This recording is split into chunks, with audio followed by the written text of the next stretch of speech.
doesn't feel good. She's the same person who was dancing on X's grave when he got killed. Like, this is a girl who laughs when like a 20-year-old black man is murdered in the fucking streets. And people should be honest about that. I don't want to give her a taste of real. DJ Bandana. What's going on, my Bandana fam? Hit that like button, hit that like button, hit that like button. Also hit that subscribe button, subscribe to the channel, hit the notification bell and all that. But more than anything, hit that like button. Listen, it's DJ Bandana Black, and unfortunately, we got to talk about this today. We got to talk about Adam 22, and we got to talk about Old Man Ebro. Both of them are wilding in the news lately. We're going to start off with Adam 22, and unfortunately, with the Adam 22 situation, for those of you who may know or may not know who Adam 22 is, he has a shop out in, I believe, California, something like that. He's more known for the No Jumper channel, where he does interviews with a lot of up-and-coming talent or whatever like that. Has a pretty big platform on YouTube. I was an avid watcher and supporter of Adam 22. Supporter as in watching his videos or whatever like that. Just want to make that clear. That's the part that I support. But anyways, it just came up in the news that apparently he has a rape allegation or a sexual misconduct allegation against him. And we're going to use the word allegedly because I heard we have to use the word allegedly. So we won't get sued, but I don't have any money anyway. So even if you sue me, it'll just be practice. But we're going to use allegedly just in case. But anyways, I want to put the full interview in the links to the description so you can watch the full interview about Adam 22. But the thing I don't like about this, Adam, and I hope you do watch this, like, for you to play the black card, and for you to play the She's Such a Monster card, for those of you who probably won't watch the interview, basically, long story short, it was this one-armed girl, this girl who lost her arm, who was on a podcast with Adam 22 and his girlfriend. They wound up, him and his girlfriend and the girl wound up hooking up with each other sometime after that interview. And months down the line, the girl said there was some type of sexual misconduct or something on his part. Now, the only reason why I'm talking about this, because this is the second time, this is the second allegation against Adam 22 that I'm aware of, and this just within the last year. So I said I'm the type of person where, like, you can't call somebody a snitch unless you have paperwork, and technically you can't say somebody raped somebody or did something like crazy like that if you don't have proof. But too many coincidences in my book equals a fact. Not saying that you did it, but you're obviously doing something wrong, Adam. You're doing something to provoke these allegations to coming out. One would probably be having the woman that you love, your girlfriend, participate in 3 ways and hooking up with random people from podcasts and random people that's in the industry. So that would be your fault, Mr. Adam 22. You got to take the good and the bad. And you didn't take the good and the bad. What you should have done was, I understand you defending yourself, saying it was false and all that, but to paint this young lady like she's just a monster, talking about she's the same type of person who laughs when black people gets killed, she's the same type of person who was dancing on X grave. She was that same person prior to you and your girlfriend hooking up with her too. So what does that say about you, Mr. Adam 22? If you were privy to this information prior to all of this, if you knew she was a borderline racist, like you said, she laughed when black people get killed, if you knew she was heartless and disrespected XXX Tentacion by dancing on his grave and all that, prior to any of this, then 1, why did you have her on your podcast? 2, why did you have her in your bedroom? And 3, why are you mad that Karma's catching up with you, my brother? Huh?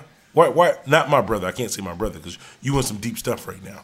And we're not like, well, you get it why I couldn't. You know what I'm talking about. But anyways, Mr. Adam 22, I just want to speak on that part of it. I think it's wrong for you to paint this girl to be a monster. You basically, in this interview, called her basically like a cokehead, drug addict, and you guys were ashamed of her. She was wasted every time that you seen her, everything like that too. But you had physical contact with her, you and your girlfriend. You chose to do that. So you knew all the stuff about her prior to this. So if these allegations wouldn't have came out, you wouldn't have said any of this. You know why? Because you didn't say any of this until these allegations came out. So it's actually making you look guilty. It's making you look guilty by you trying to place the blame on her. Like I said, at the end of the day, we don't know who's right, who's wrong. We don't know if it happened, if it didn't happen. But we do know that you're being a B.I.B.I. right now, Mr. Adam 22. So 2 thumbs down for you. Moving right along, we're going to get into Ebro, the Old Man Ebro. The other day, Ebro had an interview with Kodak Black. And as you know, this is crazy. A lot of people in the industry got a lot of rape allegations, allegedly, and sexual misconduct. That's crazy how, when I did this story, I wasn't even thinking about it like that. Like, both of these have something to do with, like, rape. But anyways, Kodak Black has a pending charge against him. They said he was facing like something like 30, 40 years in jail for something about some girl in a hotel room. He forced himself on her or something like that, allegedly. So it's an open case. He's fighting it right now. He's going back and forth in court with it. And the reason why I want to speak about the Ebro situation, because I'm in radio. I understand how radio works. I've been in it. I know how to troll on radio and all that. A lot of you guys may not be in radio, so you kind of take things for face value.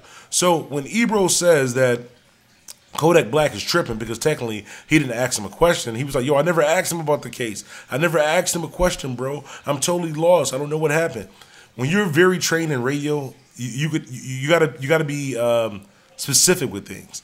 So yes, specifically he did not ask Kodak Black the question, but what he did to Kodak Black was he put him in a position where he had to react or had to answer a question that he didn't ask, that he wanted to ask, that he didn't ask. And the reason why I say this is because Ebro's kind of like taking the blame off himself by saying, I didn't ask a question, I don't know why he bugging.